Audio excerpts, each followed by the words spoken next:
En fait, c'est un métier où, après quelques semaines de formation, on t'envoie sur le terrain et tu vas aller parler avec des directeurs financiers, des comptables. Moi, les premières missions, quand je vais voir mes premiers CFO, je me dis, qu'est-ce que je fais là ? Je suis passé de EY en audit à Deloitte en TS. J'ai vu l'offre sortir. J'ai répondu, mais j'imagine que vous cherchez un stagiaire dans 6 mois. J'ai passé l'entretien 5 mois avant la deuxième période de stage. C'est possible de rejoindre en début de carrière, premier CDI, le TS ? C'est possible, mais là, il y a un premier filtre. J'avais un peu peur que les tâches soient pas hyper marrantes, etc. Ouais. C'est vrai qu'il y a beaucoup de gens qui ont un petit peu la crainte par rapport à l'équilibre vie pro, vie perso. Quelqu'un qui ne travaille pas le week-end, ça lui sera jamais reproché en fait. Là où un MNE, tu le sais en arrivant, on a parlé du fait que l'audit pouvait avoir une mauvaise presse, etc.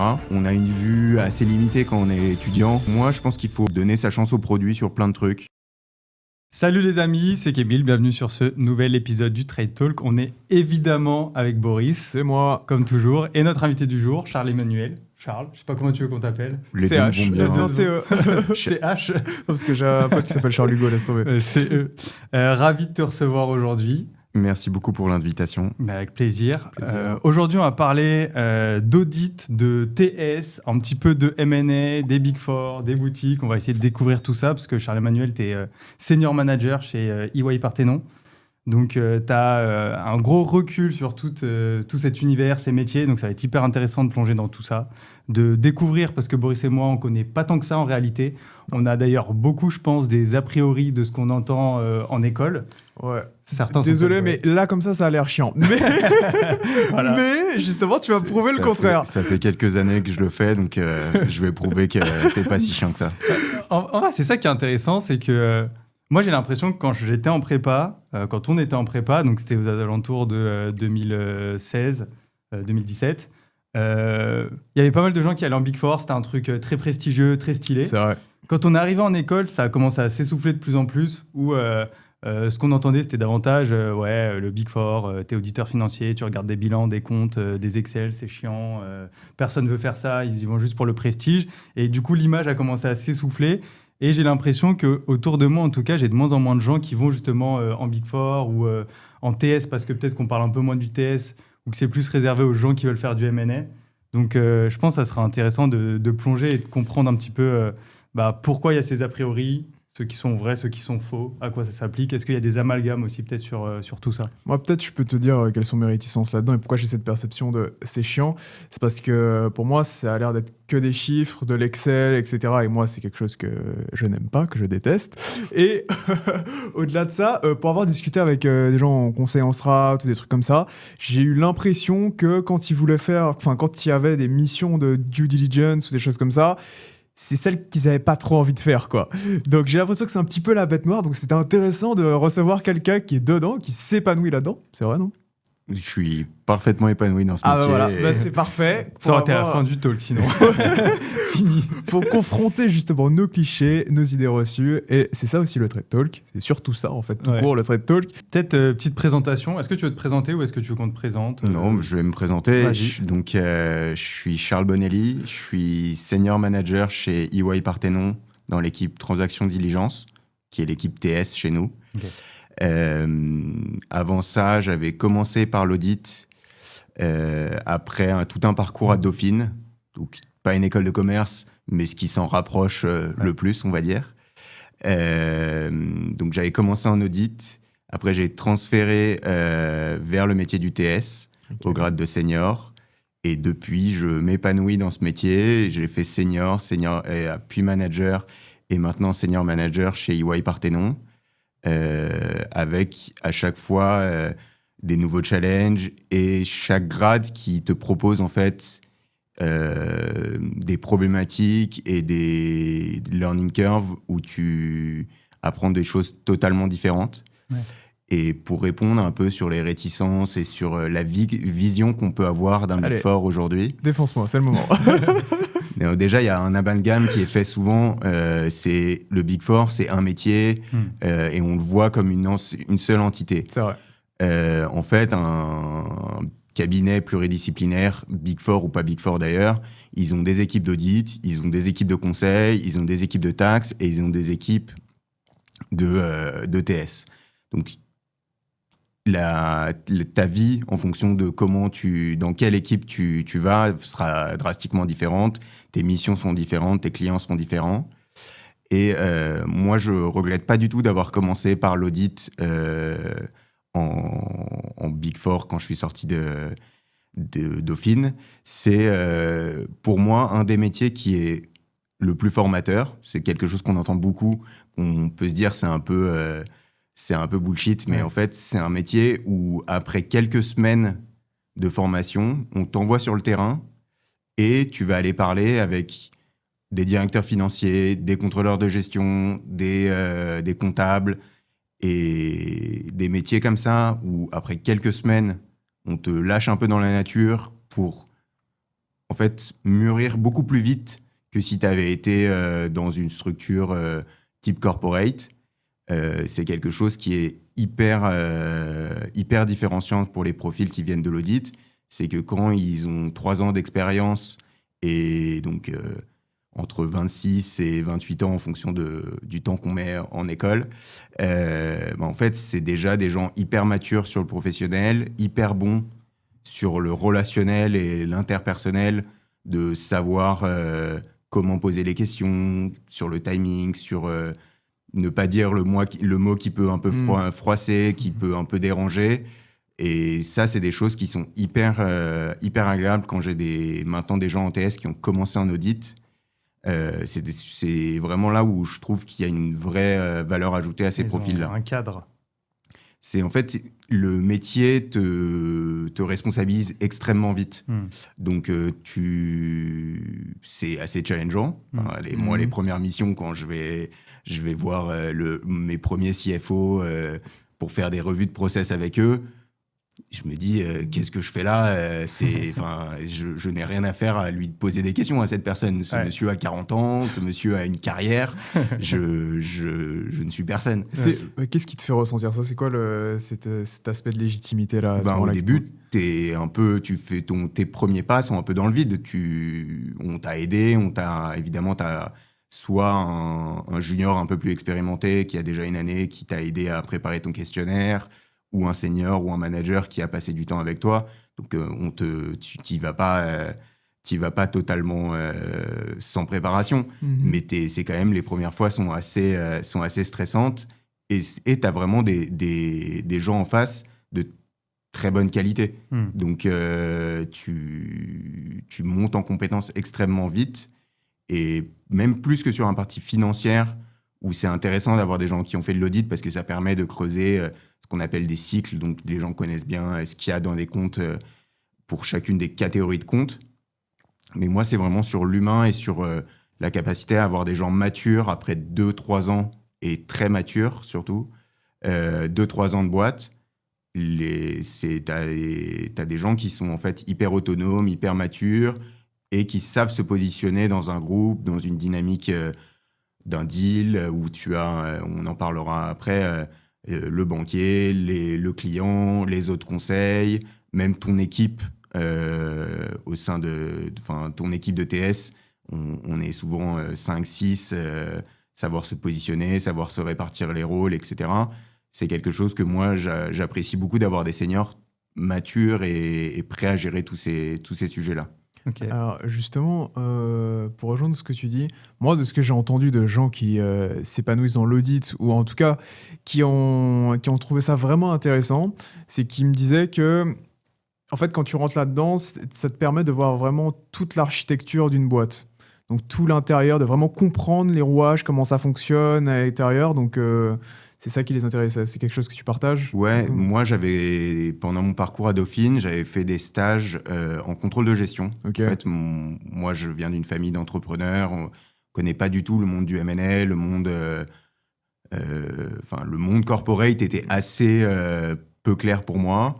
Et je m'imaginais, quand j'étais à Dauphine, comme un peu le finance guy d'une PME ou d'une ETI, être un peu le responsable financier de gens comme mes parents qui avaient leur entreprise, et c'était un peu ça le rôle que je m'imaginais. Pendant mes stages, je me suis rendu compte qu'en fait, quand tu es junior, moi j'étais stagiaire, mais je voyais les juniors dans les équipes, tu as des petits bouts de PNL ou des petits bouts de bilan que tu qui sont dans ton scope. Et en fait, ça, c'est réparti parmi tous les juniors ou seniors des équipes en direction financière. Et les premières personnes qui ont des vues vraiment 360 de l'entreprise, c'est des gens qui ont déjà pas mal d'années de bouteilles, qui sont managers, qui sont directeurs, et qui, eux, ont en fait une personne, un exécutant sur chacun des sous-sujets. Donc, j'ai un peu posé mes questions, mais comment avoir cette vue un peu rapidement au global ? Et je me suis rendu compte que ces gens, managers ou directeurs, venaient souvent de cabinets d'audit, n'avaient pas forcément commencé dans l'entreprise, mais avaient eu un premier parcours en audit ou en TS, ou en M&A pour certains d'entre eux, et en fait avaient dès le jour 1 eu accès à l'entièreté des comptes d'une société, et pas juste... moi, je peux parler d'une de mes expériences, celle en apprentissage, sur ma dernière année de master, où j'étais en alternance. Je traitais un scope de G&A et de people cost. Donc, on avait... Qu'est-ce que c'est, G&A ? Excuse-moi. C'est toutes les dépenses administratives. C'est le bas du PNL. Donc, D'accord. C'est une fois que tu as enlevé tous les commerciaux et tous les gens dédiés au développement, c'est toutes les fonctions légales, finance, le management, des choses comme ça, c'est ces fonctions-là. Donc, et leur... lignes, quoi, en gros, toi. Voilà, tu as leur expense et ce qu'on appelle les people costs, c'est les salaires et bonus. Donc, c'est hyper intéressant parce qu'on voit des choses intéressantes. Mais du coup, je regardais pas du tout la top line, le chiffre d'affaires. Je regardais pas les marges brutes et je regardais pas l'activité des commerciaux et ce que faisaient les développeurs. Donc, c'était... intéressant parce que quand c'est ta troisième expérience, même un scope limité, tu apprends des choses au quotidien. Mais je me voyais pas rester après mon alternance et rester sur ce scope. Ça aurait été confortable parce qu'au bout d'1 an, je le maîtrisais, mais ça aurait probablement été un peu frustrant. Et d'ailleurs, tu voyais souvent des rotations entre les scopes au sein des équipes pour que les gens, au bout d'1 an, 1 an et demi, 2 ans, aient pas envie de forcément aller voir ailleurs pour faire autre chose, mais l'opportunité de passer des G&A à la R&D ou des G&A au sales. Comme ça, tu as un peu de nouveauté en restant dans la même entreprise. Ouais. Ok. Peut-être qu'avant de plonger là-dedans, tu pourrais nous dire qu'est-ce que c'est le TS ? Alors, il faut savoir qu'on lui a attendu un guet-apens juste avant, donc il a déjà fait cet exercice-là, mais peut-être là c'est plus chill. Si tu veux nous dire rapidement ce que c'est le TS. Le TS, donc le nom c'est Transaction Service, c'est un terme un peu barbare qui nous vient de nos amis anglais et américains. La traduction française, c'est audit contractuel d'acquisition. C'est vraiment beau. Un peu moins contractuel d'acquisition. Putain, je l'avais pas celui-là. Un peu moins vendeur, c'est pour ça qu'on appelle TS, tout le monde TS. Mais donc on intervient de façon contractuelle, donc spot avec un client ou une cible, enfin un fonds ou un corporate, et on vient faire une mission soit côté vendeur, soit côté acheteur, où on vient revoir les comptes, donner toute la dynamique sur la période historique, que ce soit au niveau de top line, aussi au niveau des marges, au niveau des people, tous les éléments qui permettent à un investisseur potentiel de se faire une vue claire et précise sur l'activité des souvent 3 dernières années d'une entreprise. Ok. Et en plus de ça, on vient donner une vue sur des agrégats de valorisation, donc l'EBITDA, qui devient un EBITDA ajusté, où on enlève des sujets comptables qui sont parfois non-cash, mais qui sont des éléments de négociation à la fin, des éléments one-off qui n'ont pas de nature à se reproduire dans le futur. On vient donner une vision sur comment une entreprise génère du profit et à combien ce que ça représente. Et de la même façon, on donne notre avis et on émet une dette nette ajustée, qui est un des éléments de valorisation qu'on donne aux banquiers, et après, c'est de leur côté en termes de négo. Okay, alors, Vas-y. Je me demandais de manière plus précise, est-ce que du coup votre objectif quand vous allez du coup analyser une boîte, est-ce que c'est de déterminer est-ce que c'est un bon deal pour l'acheteur ou est-ce que c'est de par exemple de vous demander ok est-ce qu'il n'y a pas des points qu'on aurait omis ou des choses comme ça? C'est pas exactement ça. C'est pas ça? Donc déjà, tu as la mission quand tu es côté vendeur. Ok. Donc là, notre mission en tant que conseil TS, c'est vraiment de fluidifier le process. Ok. C'est de préparer, donc en amont d'arrivée de potentiels investisseurs autour de la table, un document où tout l'historique de la société est bien décrit Ok. et où un investisseur qui aura une question, s'il regarde notre document, il est censé trouver la réponse et de manière technique, fiabilisée et avec le tampon de notre marque pour appuyer tout ça. Donc là, après, on a un gros travail avec les vendeurs pour... évidemment, on doit dire la vérité et on ne peut pas cacher des choses sous le tapis. Est-ce que vous pouvez être payé pour cacher?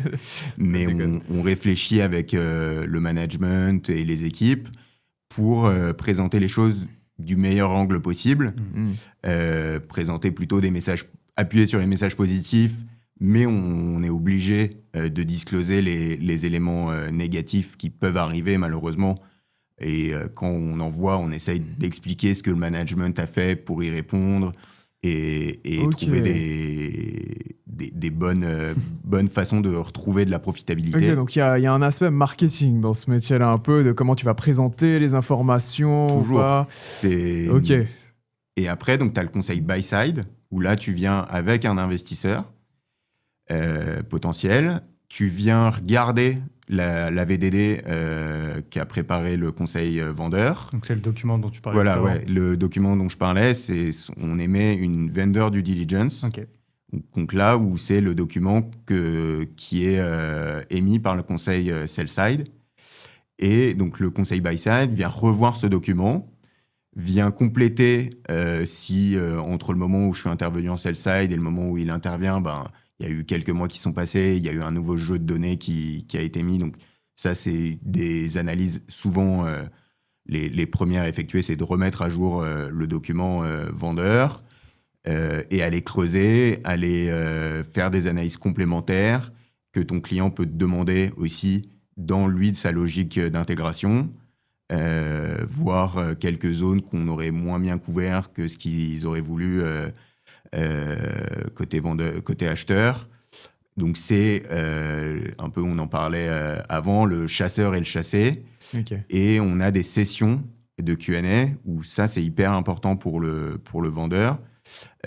Nous, quand on est conseil vendeur, on a des sessions d'1 heure, 2 heures ou 3 heures avec des conseils acheteurs et on vient répondre à leurs questions.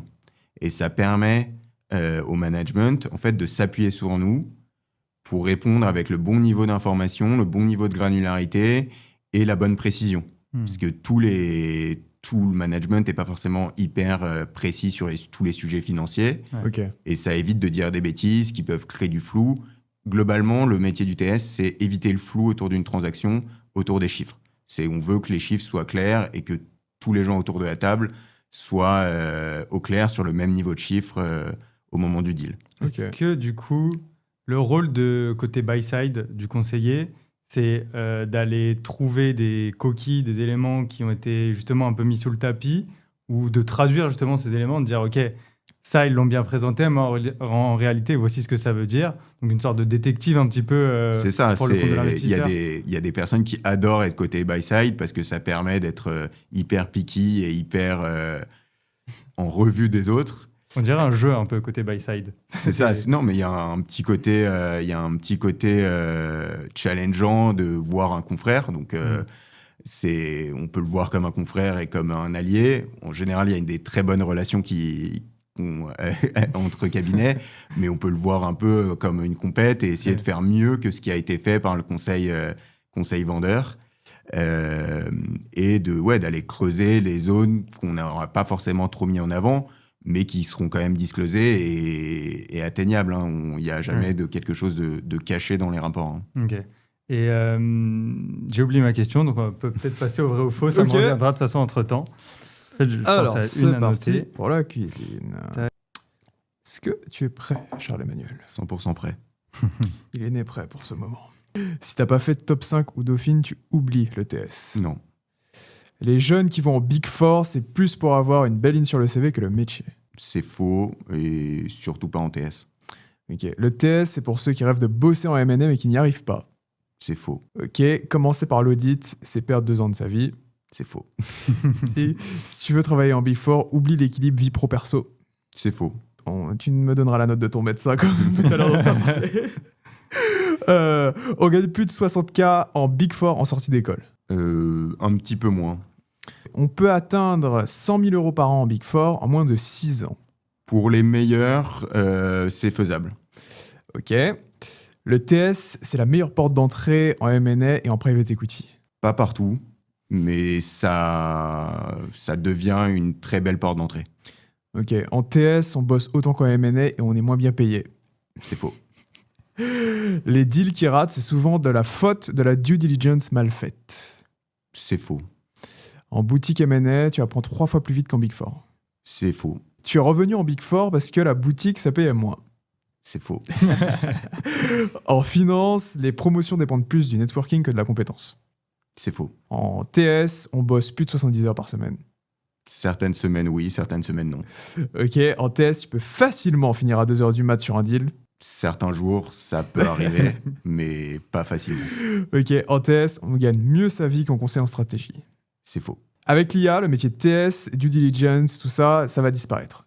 Il va changer, mais il va pas disparaître. Ok, si c'était à refaire, tu choisirais le M&A. C'est faux. Enfin, je choisirais Jamais. pas Jamais de la vie. KPMG, EY, Deloitte, PwC, peu importe, c'est la même chose. C'est vraiment faux. Ok, les partners sont des commerciaux qui ne touchent plus Excel depuis 15 ans. Certains touchent moins Excel que d'autres, mais je suis assez impressionné de à quel point ils restent dans les Excel. Ok, après 2-3 ans en Big Four, tu peux aller n'importe où. Plutôt oui. 70% des deals que tu analyses ne se font jamais. Ils se font, quasiment tous, malheureusement pas toujours avec mon client. Ah, ok. Tu découvres toujours les vrais problèmes 48 heures avant la signature. C'est faux. On pourra en parler. Ceux qui font du TS, c'est soit des tryharders, soit des masochistes. C'est plutôt vrai. En TS, tout le monde veut sortir pour aller en PE ou en M&A. Ouais. C'est faux. L'ambiance est mieux en boutique M&A que dans les Big Four. C'est faux. Ok. Et du coup, t'es tryharder ou masochiste, toi?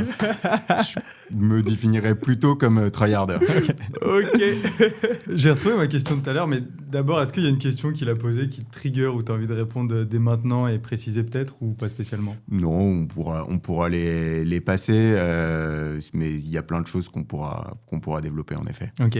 Ma question de tout à l'heure, c'était juste de savoir, est-ce que le cabinet, disons que c'est EY qui est en sell-side, est-ce qu'ils peuvent aussi être en buy-side sur le même deal ou c'est pas possible? Le cabinet peut être sur le même deal des deux côtés. Ok. C'est évidemment des équipes différentes, des partenaires différents, Ouais. et on a des process à se respecter, ça s'appelle un Chinese Wall. Ok. C'est globalement l'équipe vendeur et l'équipe acheteur doivent être séparées, il ne doit pas y avoir de porosité d'information. Ok. C'est évidemment, mais c'est vraiment market practice.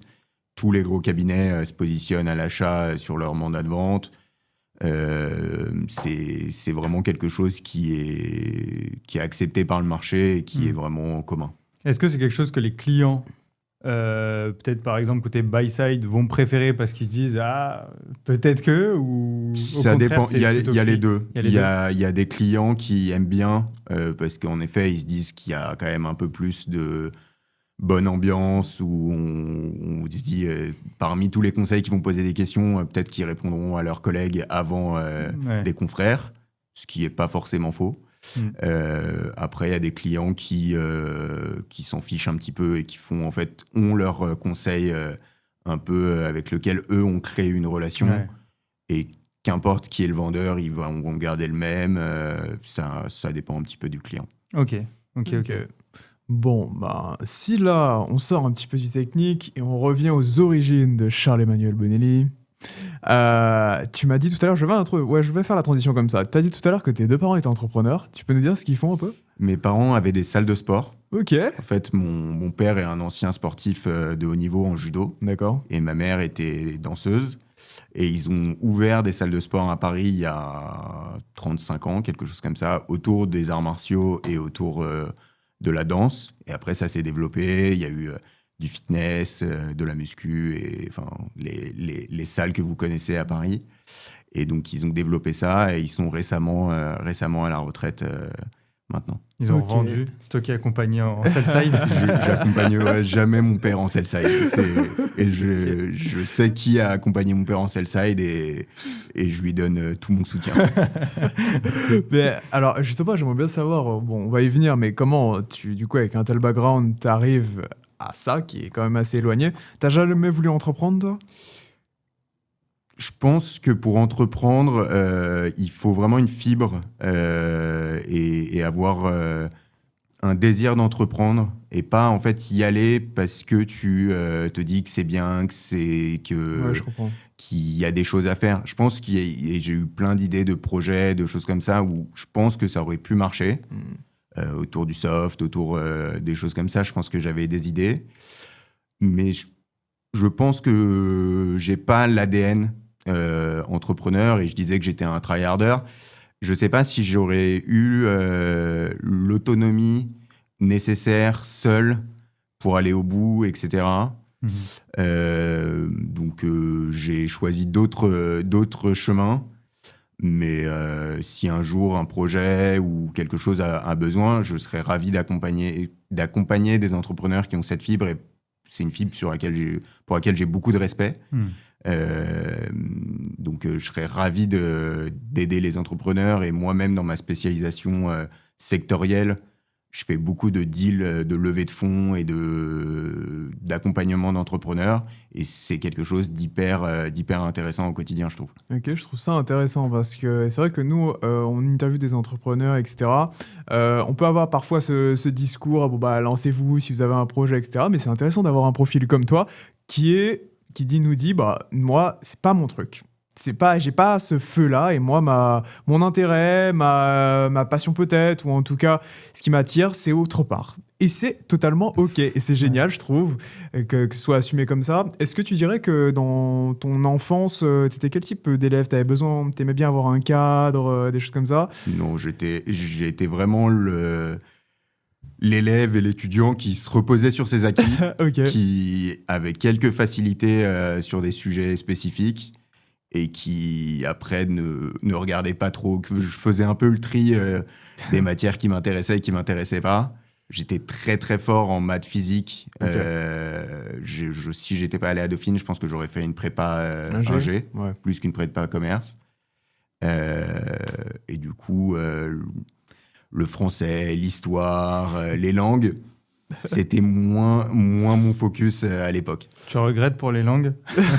Pour l'anglais? L'anglais, ça va, j'arrive va. à baragouiner pas trop mal et heureusement c'est une langue importante dans notre métier. C'est pour ça. Mais les autres langues, moi j'avais fait de l'espagnol, j'avais pris une option chinois et tout. Et en fait j'étais très moyen un peu partout. Ouais. Donc je pense qu'il aurait mieux fallu que je mette 16 heures à faire que de l'anglais Ouais. et ça m'aurait été plus utile. Ouais. Ok. Du coup, est-ce que à l'époque, tu savais déjà, à la période du lycée, ce que tu voulais faire ou t'avais pas trop d'idées? Pas du tout. Moi, c'était déjà, je voyais la prépa. Je me disais, bon, je vais aller en prépa, ça me laissera 2 ans de plus pour Ouais. réfléchir. Classique. J'avais très peu de vues sur en fait les métiers, même les écoles. Moi, mes parents n'ont pas fait d'études supérieures, donc même pour eux, ils n'étaient pas capables de m'aiguiller ou de m'aider particulièrement. Ils passaient du temps à essayer de revoir les trucs avec moi, mais ils n'avaient pas d'input en disant ça c'est bien, ça c'est pas bien, ça c'est une fraude ou pas.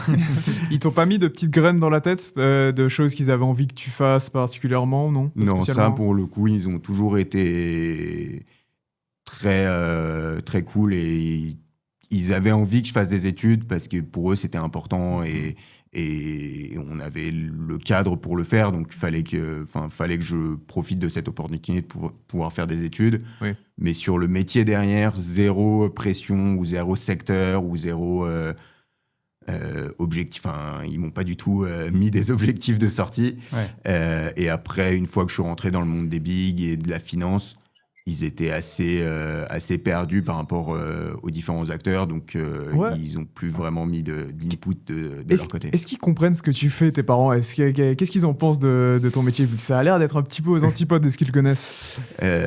Mon père n'a pas une super image des financiers. Ok. Il trouve qu'on fait toujours des tableaux faux. Est-ce que c'est vrai? Non, c'est juste qu'il a, lui, il a une compta à lui qui est ce qui rentre en euros dans la caisse et ce qui sort en euros dans la caisse. Okay. Donc, ce qui marche très bien pour un entrepreneur, mais ce qui marche beaucoup moins bien pour le fisc, des choses comme ça. Et que quand tu dois leur faire des tableaux, il faut que ça soit leurs règles à eux et pas, la compta, ce qu'on appelle un peu de gestion, qui est souvent beaucoup plus pragmatique et qui s'embête pas avec quelques notions comptables qui n'ont pas de sens business, en fait. Ouais. Donc, c'est un peu ça. Et je pense que ma mère, elle a lâché l'affaire assez vite. Donc, elle est contente. Elle voit que je fais des choses intéressantes et qui m'intéressent. Ouais. Mais si on l'invitait, je suis pas sûr qu'elle serait capable d'expliquer ce que je fais. Et ben, on va faire un deuxième épisode avec ton père et ta mère, qui eux vont nous expliquer ton métier. On verra ce que ça Vous allez donne. faire un battle qui comprend mieux les chiffres. Donc par la suite, donc toi tu fais une prépa du coup? Non, du tu fais coup, pas de prépa. j'ai prépa Ingé Ok. et Dauphine. À l'époque, c'était pas sur la même plateforme. Ouais. C'était APB à l'époque, c'était pas Parcoursup, on avait eu ça aussi. mais Dauphine, c'était un process à part d'APB. C'était une des seules écoles ou formations qui n'étaient pas dans APB, Oui. parce qu'il y avait à une époque un peu un truc de si tu as ton choix numéro 2, tous tes choix en dessous sont écrasés. Ouais. Du coup, ils voulaient vraiment être une alternative à la prépa. Et pas et pas devoir être ranké dans ces rangs de prépa. Donc j'avais une prépa, un G, qui était bonne, je crois que c'était Fénelon-Sainte-Marie, et j'avais Dauphine de l'autre côté. Et là, je me suis posé la question de qu'est-ce que j'avais envie de faire sur les 2-3 prochaines années. Et je me suis dit que Dauphine, ça avait l'air quand même hyper marrant et beaucoup plus bonne ambiance que la prépa. Et moi, j'ai beaucoup de potes qui sont partis en prépa et ils ont très bien vécu leurs années d'ingé et tout. Mais je regrette pas d'avoir fait ce choix d'être allé à Dauphine. C'était quel master? Enfin, quelle licence d'abord? D'abord, moi, je suis rentré en maths info, du coup. Ok. J'ai fait la L1 de maths info. Après, j'ai pris la tangente pour partir en éco-G. Ok. Parce qu'en fait, je voyais surtout, pour le coup, les masters de maths info sont hyper quali et hyper prisés sur le marché du travail, mais sont des masters très techniques, très orientés informatique, etc. Et je savais que j'avais pas envie d'aller vers ces masters-là et que j'irais vers les masters plutôt de gestion et de finance. Donc, plutôt que de me faire un peu mal à faire des maths plus, je me suis dit qu'aller faire ma L2 et ma L3 en éco-gestion ferait plus sens pour préparer ces masters-là. Ok, c'est à partir de quand, du coup? C'est à partir de la L1 que tu commences à dire, ok, les métiers plus vers la finance, la gestion, ça? C'est ça, mais là, c'était surtout les métiers de l'info me bottaient pas particulièrement. D'accord. Plus par élimination que... Voilà, plus par élimination et probablement un peu avec des a priori de gars de 19 ans qui voient les métiers de l'info d'un peu de loin. Les nerds, un peu geekos. C'est très technique. Ouais. Et j'avais envie de garder quelque chose et je pense que j'ai encore un peu un biais quand j'en parle, parce que je connais mal ces métiers et tu travailles toujours en équipe, etc. Mais je pense que j'avais un peu ce biais en mode j'ai envie de faire partie d'un collectif et c'est pas ce que j'avais l'impression de ne pas le retrouver dans les métiers de l'informatique ou plus matheux. Mais c'est probablement un peu un biais d'étudiant de 19 ans. T'as fait des sport co? J'ai pas fait de sport co, j'ai fait beaucoup de judo. Ok, du coup. logique, ouais. Mais qui est un peu entre deux parce que c'est un sport indiv, évidemment, mais en fait, Ouais. tu es dans un groupe qui est hyper important pour ta progression. Parce que si tu es très fort, mais que tu es dans un club où il y a personne qui est très fort, Ouais. tu vas plafonner. Et en fait, et accessoirement, tu vas t'entraîner. Moi, à une époque, je m'entraînais peut-être 4 ou 5 fois la semaine. Donc, tu passes beaucoup de temps avec ces gens-là. Donc, t'as un esprit collectif très fort dans ces sports. Et moi, j'aimais beaucoup quand on faisait des compètes par équipe aussi. Ouais. Ça, c'était Ok. très cool. Quand tu te projetais dans un métier, c'était quelque chose d'assez important pour toi, ces dimensions collectives, l'équipe, tout ça? Ouais, et c'est quelque Ok. chose qui est un peu le fil rouge de ma carrière. J'ai toujours mis beaucoup les gens en avant et les relations, mais que ça soit au-dessus ou en dessous de moi hiérarchiquement, je trouve que les gens avec qui tu travailles, c'est hyper important. Que ce soit des clients, que ce soit les cibles que tu audites, ou les gens avec qui tu travailles au quotidien, tes boss ou tes équipes. T'as pas eu envie de faire du coup du judo à haut niveau, étant donné que ton père en avait fait? Honnêtement, le judo étant ce qu'il est en France et comment en fait faut être surdominant au niveau français déjà pour exister sur le plan médiatique, etc. Ça n'a jamais été le plan.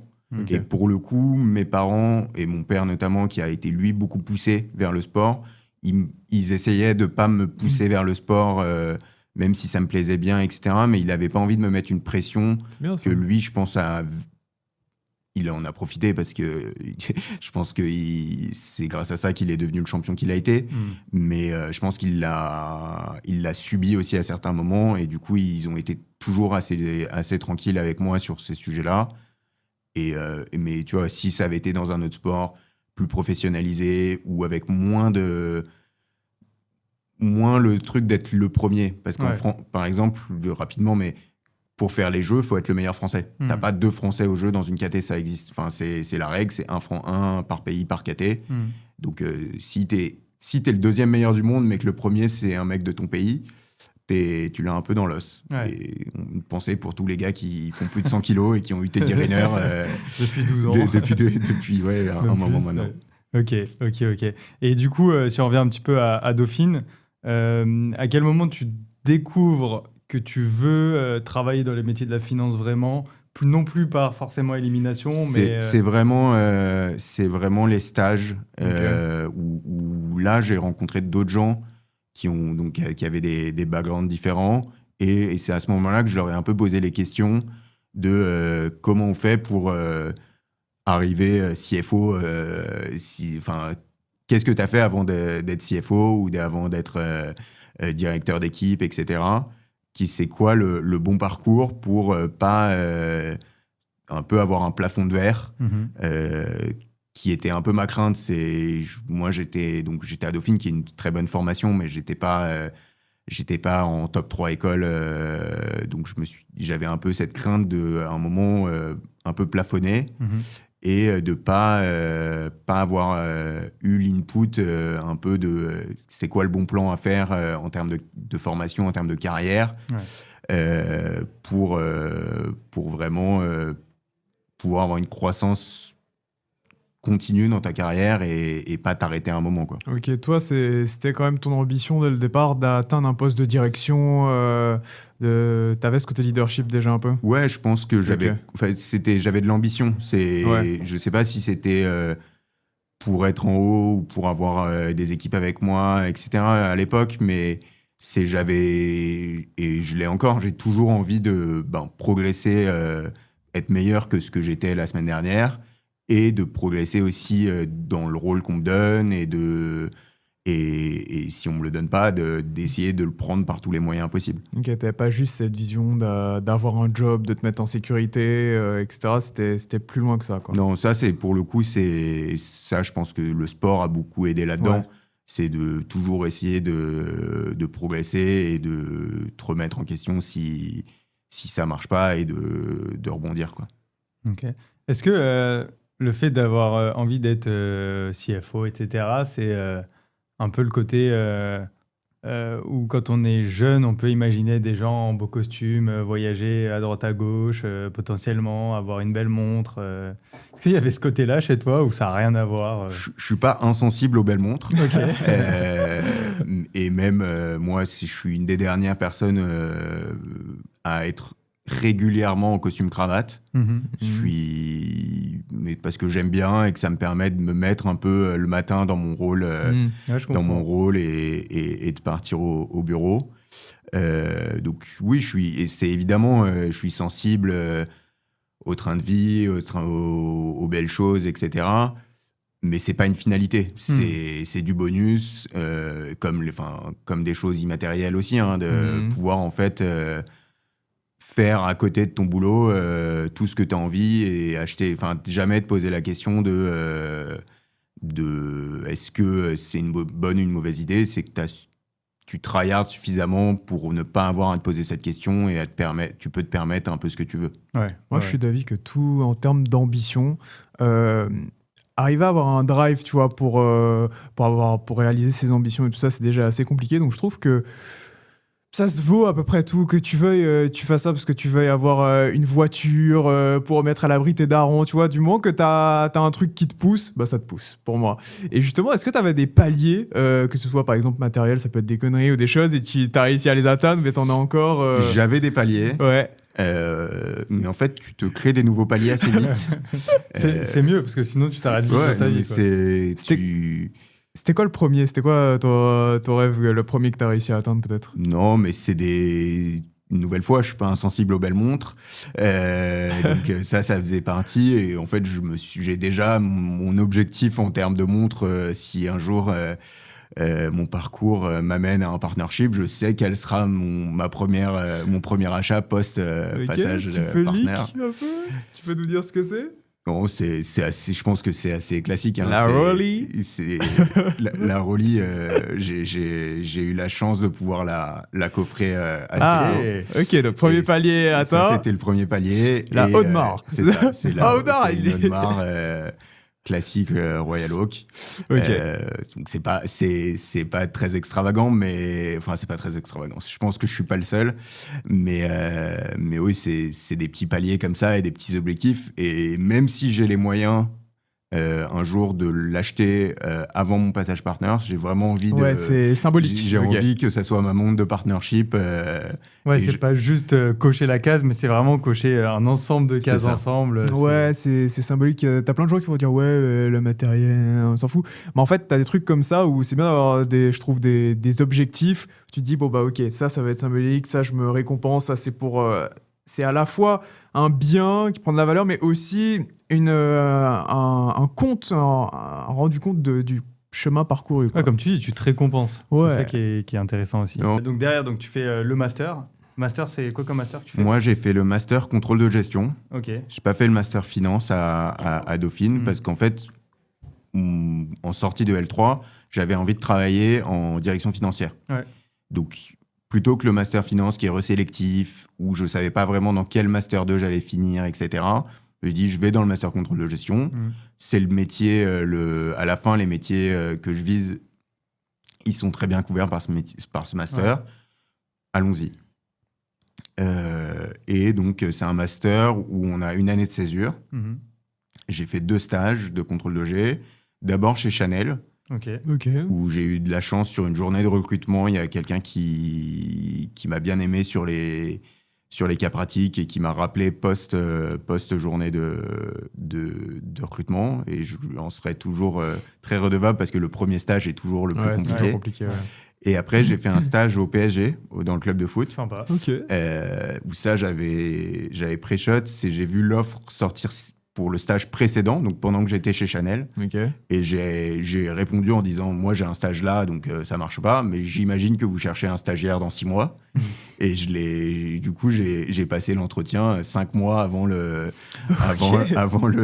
deuxième période de stage. Ok, early le type, ok.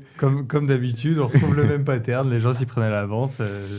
Toujours ce truc de dire ceux qui ont les meilleurs stages, ils ont... Voilà. Et c'était en contrôle de gestion, les deux. Et typiquement, avec le recul d'avoir fait 2 stages en contrôle de gestion, j'aurais mieux fait de faire un peu autre chose. Ouais. J'aurais dû Ok. faire contrôle de gestion sur le premier, surtout chez Chanel, où t'avais une belle marque et t'avais vraiment des sujets intéressants.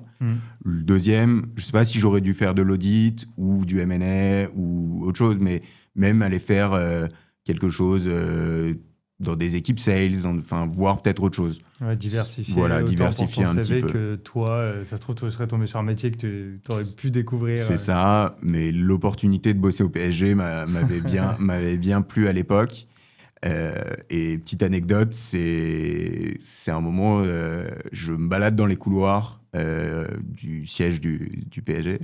Et dans les salles de réunion, c'est des salles vitrées, un peu comme plein de bureaux.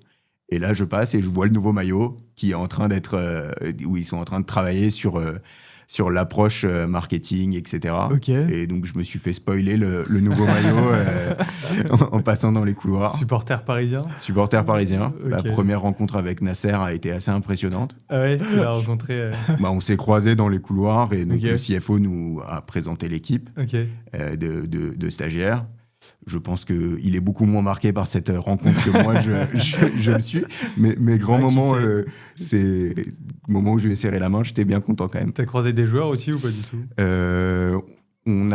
À l'époque, ils avaient signé Lassana Diarra. Ouais. On l'avait, donc ils viennent dans les locaux pour signer leur contrat. Donc là, on l'avait croisé. On avait vu Marquinhos et après on avait vu Maxwell, Ok. et qui avait un rôle déjà Au club. un rôle sportif, de conseiller sportif. Ouais. Donc lui, il était plus souvent dans les locaux à Boulogne. Mhm. Les joueurs, à part pour signer leur nouveau contrat, ils passent pas trop. Ouais. T'aurais pu continuer en contrôle de gestion ou si c'est pas le cas, qu'est-ce qui fait que tu n'aurais pas continué? Moi, c'est vraiment le côté sur des postes juniors en contrôle de gestion, tu as Ouais. vraiment des vues un peu limitées Ok. dans le scope qu'on te donne. Et du coup, j'avais un peu de frustration de ne pas voir, en effet, l'image entière de l'entreprise et juste un petit bout du PNL ou un petit bout du cash ou un petit bout du bilan. Ce qui était un peu frustrant parce que du coup, moi, j'ai enchaîné mes 2 stages par une alternance chez Criteo pendant 1 an. Ok. Donc Criteo, qui est une ancienne licorne, un peu la première génération de French Tech. C'est un software spécialisé dans le retargeting publicitaire qui est maintenant coté au Nasdaq. Ouais. Donc super boîte, internationale, enfin vraiment super. Mais ouais, du coup, là, je pense que j'aurais pu continuer chez eux après mon alternance ou suivre mon ancien chef qui est parti dans une autre licorne française. Mais sur des postes juniors, je sentais que j'allais avoir un peu de frustration. Et tu sais quel est le deal à l'entrée, tu sais pas 2 ans plus tard, est-ce qu'ils vont te proposer la bonne rotation pour voir autre chose. Donc j'ai préféré faire un peu plat du pied sécurité à ce moment-là et partir en audit chez EY, qui était en audit le Big Four qui était le mieux implanté au sein de la French Tech. Ok. Donc on a 2 associés, notamment en audit, Franck Sebag et Cédric Garcia. Franck sur tous les côtés French Tech Software et Cédric Garcia qui est très implanté dans les biotech, etc. Et donc j'ai commencé à travailler en audit pour eux chez EY. Ok. Et pourquoi French Tech? Enfin, c'est quoi l'envie qui se cache derrière? C'est juste le fait que tu aies travaillé en scale-up, du coup, qui t'a donné envie? J'avais envie, quitte à faire de l'audit, qui au début, j'avais un peu peur que les tâches soient pas hyper marrantes, etc. J'avais envie de travailler sur des actifs qui sont un peu trendy, qui m'intéressent. Et du coup, j'ai pu faire des trucs un peu différenciés. J'ai fait les drones Parrot à l'époque. J'ai fait pas mal de start-up software. J'ai fait de la biotech pour Cédric, où on faisait des rapports annuels sur l'état de santé des biotech, etc. Okay. Ça, on travaillait pour France Biotech. Et on faisait ce rapport avec eux. Et en fait, EY en fait beaucoup. Ils font le top 250 du software. Okay. Ces gros rapports là sur les tendances, c'est ça. T'as les rapports sur le capital risque, sur des choses comme ça, sur l'investissement. Et donc ça, c'est les équipes d'audit et un peu de TS qui travaillent sur ces rapports-là. Excuse-moi de te couper, est-ce qu'ils travaillent en coordination avec des chercheurs du coup, ou c'est vous-même qui faites les recherches, qui analysent la data c'est nous qui faisons, les recherches, on a accès des à des bases enquêtes, de tout données, ça? et après on fait souvent ces rapports avec des entreprises ou des consortiums sur des secteurs. Par exemple, la biotech, c'était France Biotech qui était le mandataire de ce rapport. Ouais. Et du coup, eux aussi nous donnent accès à toutes leurs bases d'infos et donc on travaille comme ça. D'accord. Peut-être qu'on peut mettre un peu de précision, de contexte sur cet univers du Big Four, des métiers qu'il y a à l'intérieur et de ses spécificités un petit peu avant de plonger un peu plus dans ce que tu as fait. Parce qu'on entend beaucoup de choses. Justement, on t'a posé la question, est-ce que tous les Big Four c'est la même chose? Parce que quand on rentre pas, on plonge pas dedans, on a l'impression qu'un Big Four est un Big Four et qu'il n'y a pas vraiment de différence. Donc est-ce que tu peux nous expliquer un petit peu déjà ce que sont les Big Four? Qu'est-ce qu'on y retrouve? Donc les Big Four, c'est des firmes d'audit initialement, mais maintenant c'est des firmes pluridisciplinaires. Et donc chez EY Parthenon, on est orienté autour de 4 verticales ou 4 groupes. Donc il y a l'assurance, qui est donc l'audit et tous les métiers du conseil liés à l'audit. On a le conseil, de manière générale, conseil en management, conseil en IT, donc conseil... c'est assez large, il y a beaucoup de choses dans ce bucket-là. On a toute la partie légale et taxes. Donc là, c'est les sociétés d'avocats au sein du Big Four.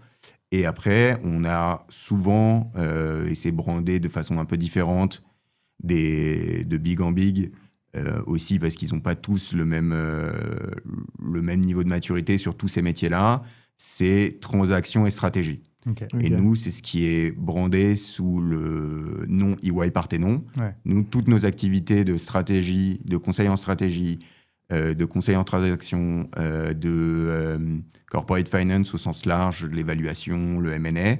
Ce découpage en 4 groupes, il existe à peu près dans tous les bigs, mais évidemment qu'il n'y a pas la même dynamique sur tous les métiers. Par exemple, pour reprendre l'exemple de l'audit, là, l'équivalent de ce que moi je faisais chez EY dans une BU qui s'appelle Fast Growing Company, donc qui est très orientée sur les startups et les scale-up, l'équivalent dans les autres Big Four, c'est le small cap. Okay. Et c'est pas les mêmes process de recrutement chez les autres, dans les 3 autres, sur le small cap que le large cap. C'est pas les mêmes grilles de salaire, etc. Alors que chez EY, comme c'était une BU qui marchait bien et qui était mise en avant, on avait exactement les mêmes process de recrutement, les mêmes salaires que quelqu'un qui va auditer Sanofi, Engie ou quelque chose comme ça en large cap. Dans les autres Big Four, le large cap était mieux payé. Ouais. Ok. Et même donc pour parler de EY Parthenon, donc il y a du TS dans tous les Big Four. Tous les Big Four n'ont pas la même dynamique en TS. C'est des dynamiques de marché, c'est des dynamiques de personnes. On n'a pas tous la même taille également. Nous, au global, on est à peu près 600, un peu plus de 600 sur EY Parthenon en France. Okay. Le TS, ça fait 250 personnes. Oui. Tous les Big Four n'ont pas une taille de 250 en TS, même s'ils ont une équipe TS et des gens très compétents. C'est pas un jugement de valeur pour eux, mais il y a des Big Four plus petits que d'autres, avec une implémentation de clients qui peut être différente. Nous, on est très fort et très implanté dans le private equity, là où d'autres Big Four sont plus sur du corporate. Nous, on a un ADN un peu historique autour du large cap et on développe le mid cap private equity aujourd'hui.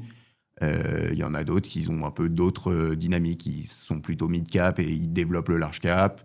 C'est tout, même si c'est le même métier et tu peux avoir des gens qui passent de l'un à l'autre. Ça reste des entreprises qui ont leur vie un peu différente et des équipes qui ont leur vie différente et tout le monde n'a pas la même dynamique au sein des Big Four, loin de là. Ok. J'ai plusieurs choses qui me viennent en tête. Juste faire la différence small cap, mid cap, large cap. Donc small cap, c'est du coup startup, scale up. C'est un peu une façon de voir le marché que j'appelle moi un peu d'un autre temps. Ok. Parce que moi, typiquement, avec ma verticalisation software, je fais des actifs qui peuvent être petits, qui peuvent faire quelques millions ou quelques dizaines de millions de chiffre d'affaires, qui seraient un actif small cap pour quelqu'un d'une autre génération. Ouais. Mais en fait, la valo de cet actif-là est une valo qui correspond à une valo mid ou large cap. Ok. Et donc, moi, je préfère parler plutôt en stade de financement. Donc, tu as le venture capital. Ouais. Donc, le capital risque, donc c'est le pré-revenu ou le tout début du revenu. Le growth, qui sont les tours où l'entreprise est bien implémentée, commence à tendre vers de la profitabilité. Et en fait, c'est des tours pour accélérer ses croissances et ses passages à la profitabilité, financer de l'acquisition externe, financer différents projets de développement. Enfin, ça peut être des choses différentes. Et après, tu as du buy-out, où là, c'est des tours faits par des fonds de private equity avec de la dette. Ouais. Et tu peux en avoir 1, 2, 3, 4. Ça s'enchaîne assez rapidement. Et donc, plutôt que de dire ça, c'est un actif small cap, parce que typiquement, pour parler par exemple des salles de sport, les salles de sport, ça restera toujours un actif small cap parce que ça n'a pas une dynamique de croissance et tu peux faire un buy-out small cap. Mais après, moi, j'ai des actifs qui, aujourd'hui, font 20. Quand je les revois dans 3-4 ans, ils feront 80. Ouais. Et quand on en reparlera dans 6-7 ans, ils feront 200. Donc, c'est pour ça, aujourd'hui, on essaye d'évangéliser un peu autour de ça et de rendre les gens matures sur les tours et sur l'état de financement des sociétés et de leur trajectoire plutôt que de les catégoriser. Mais après, tu as des fonds et des acteurs qui... Enfin, ils font du buy-out tous les deux, mais ils vont pas avoir les mêmes tickets, donc ils seront sur des actifs différents. Ouais, ok. J'avais peut-être sur les Big Four, est-ce que tu avais une idée avant de rentrer en Big Four de ce que c'était? Est-ce que tu avais des idées reçues là-dessus, des clichés que tu avais en tête? Moi, j'avais eu plutôt des échos positifs des gens qui y étaient passés. Donc, on m'avait dit que je travaillerais beaucoup. Donc ça, j'étais pas tombé de ma chaise, mais même sur mes stages, j'étais plutôt un peu parmi ceux qui restaient tard et qui voulaient finir bien, etc. Donc, j'étais un peu prêt à ça. On m'avait pas mal vanté les mérites du TS, de gens qui avaient été en audit, qui avaient soit pas réussi à passer en TS et qui étaient plutôt partis en corporate, et qui m'avaient dit le TS c'est vraiment une super école, c'est vraiment c'est vraiment en qualité de formation sur de la finance, c'est ce qui se fait de mieux, etc. Donc j'avais un peu l'objectif en rentrant en audit de passer en TS dès que possible. Mais sinon, j'avais pas d'a priori négatif particulièrement fort. Ok, je dis ça parce que de ce que j'observe, j'ai l'impression, que ce soit dans la vie courante ou bien même sur les réseaux, etc., j'ai l'impression qu'il y a deux clans. Un clan où la vision des Big Four, c'est du coup le prestige un peu, c'est la bonne carrière, etc.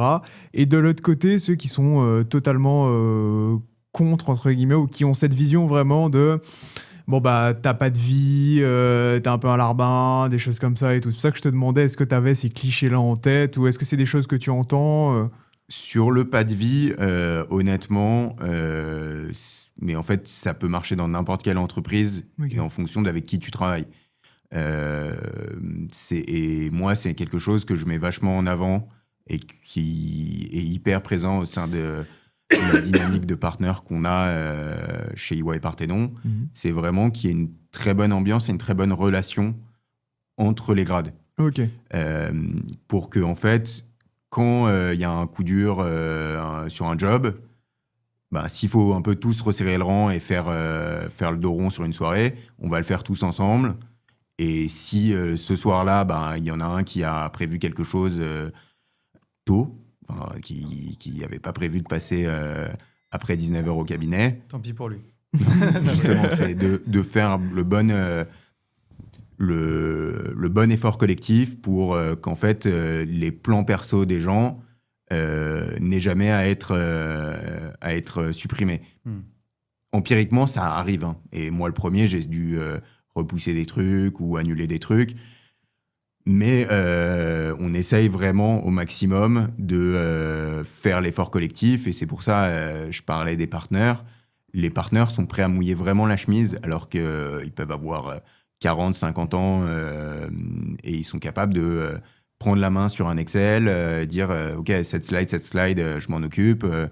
Et comme ça, en fait, le junior ou le senior ou le manager qui avait le concert de sa vie, qui avait vraiment pas, même sans que ça soit le truc de sa vie, mais qui avait une contrainte personnelle, on fait l'effort collectivement pour que les gens puissent conserver des moments en dehors du travail comme priorité numéro 1. Ok, c'est cool parce que ça rejoint ta vision du collectif que tu recherchais, etc. dès le début, quoi.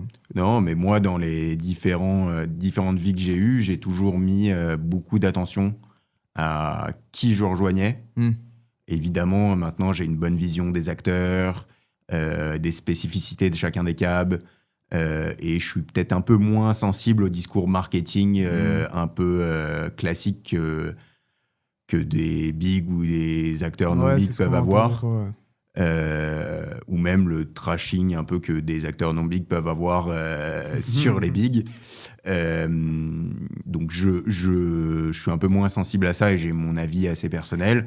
Mais dans la décision de rejoindre un projet ou un autre, la personne que je rejoins et ce qui met en place au sein de ces équipes est hyper important pour moi. Ah bah justement, question que j'avais pas prévue, mais c'est ça aussi Trade. C'est est-ce que tu aurais peut-être des conseils justement pour réussir à distinguer l'aspect marketing du réel dans ses choix, peut-être dans l'équipe, etc. Est-ce que tu aurais des petits tips? Ok, à quoi je dois faire attention justement pour bien m'orienter, que ce soit dans telle boîte ou dans... Moi, mon conseil, c'est déjà de multiplier les points d'entrée. Okay. N'hésitez pas, quel que soit votre grade, quand vous êtes en process ou même avant, de pinguer des gens sur LinkedIn en leur demandant 15-20 minutes au téléphone pour prendre leur ressenti. Les gens en poste, les gens plus en poste également, pour avoir aussi une liberté de parole des gens qui est importante. Ouais, les deux visions. Et surtout, quand vous êtes en entretien, souvent il y a la question, est-ce que vous avez des questions qui arrivent à la fin ? Allez chercher là-dessus de façon totalement respectueuse, mais allez discuter de ça.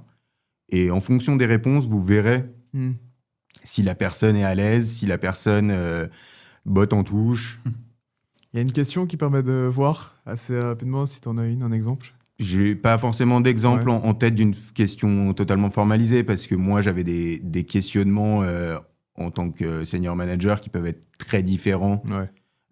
Parce que moi, rien qu'en termes d'autonomie commerciale, etc., c'est des sujets qui ont été abordés. Que évidemment en junior tu vas moins avoir, mais c'est quelque chose qui est quand même valorisé après un deal, si tu as beaucoup travaillé avec un banquier M&A junior, vous êtes beaucoup parlé pendant des semaines et des semaines, vous allez prendre un café, etc. Et ça, c'est des questions que vous pouvez poser, c'est est-ce que vous encouragez les équipes à le faire, c'est quoi la place, etc. Ça, tout le monde vous répondra oui, bien sûr. Et c'est à ce moment-là où vous allez poser la question à des anciens et de dire est-ce qu'il vous aidait, est-ce qu'il vous aidait à préparer, parce que allez vous prendre un café avec un banquier, même junior, quand c'est les premières fois, c'est quand même un peu stressant et ça vaut toujours le coup d'avoir une demi-heure, 1 heure avec un manager qui a l'habitude de l'exercice. Il lui donne quelques tips, il lui donne quelques noms d'actifs qui est sur le marché, quelques creds qui vont bien, Et en fait, ça te permet, toi, en tant que junior ou senior, d'aller voir un banquier ou quelqu'un en fond en étant hyper à l'aise et hyper sachant. Et c'est ça, en fait, dire aux jeunes d'aller faire du réseau, c'est gentil, tant mieux, mais faut les aider à faire ça. Et moi, j'ai eu beaucoup de gens juniors que je poussais à faire ça et on préparait leur rendez-vous.